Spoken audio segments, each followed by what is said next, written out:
ನೋಡಿ, ಈ ಹೂವಿಗೆ ಫಾರೆಸ್ಟ್ ಫೈರ್ ಅಂತ ಕರೀತಾರೆ. ಅರ್ಥ ಆಯ್ತಾ? ಫಾರೆಸ್ಟ್ ಫೈರ್ ಫ್ಲವರ್ ಅಂತ ಇಂಗ್ಲೀಷ್ನಲ್ಲಿ ಕರೀತಕ್ಕಂಥದ್ದು.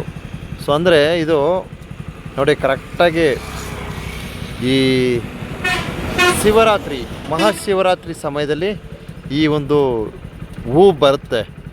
ಅರ್ಥ ಆಯ್ತಾ? ಹಾಗೆ ಈ ಮರದ ಹೆಸರು ಬಂದು ಮುತ್ತುಕದ ಮರ ಅಂತ ಕರೀತಾರೆ ನಮ್ಮ ಕನ್ನಡ ಭಾಷೆಯಲ್ಲಿ.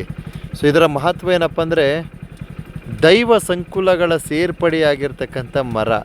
ಇದರ ಹೂವಿದೆಲ್ಲ, ಈ ಹೂವು ಬಂದು ಗಿಳಿಯ ಕೊಕ್ಕಿನ ಆಕಾರದಲ್ಲಿರ್ತದೆ.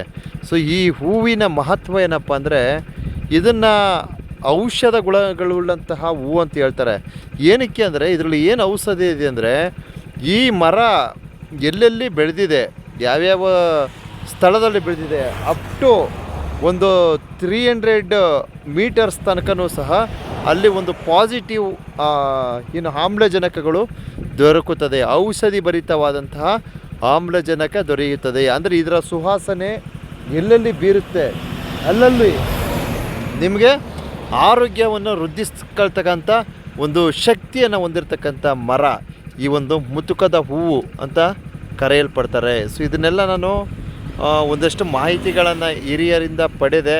ಹಾಗೆ ನಾನು ಸಹ ಒಂದಷ್ಟು ಮಾಹಿತಿಗಳನ್ನು ಸರಿ ಇದೆ ಅಂತಕ್ಕಂಥದ್ದನ್ನ ಖಚಿತಪಡಿಸಿಕೊಂಡು ನಾನು ನಿಮಗೆ ಈ ಒಂದು ಸೂಕ್ತ ಮಾಹಿತಿಯನ್ನು ನೀಡ್ತಾ ಇದ್ದೀನಿ.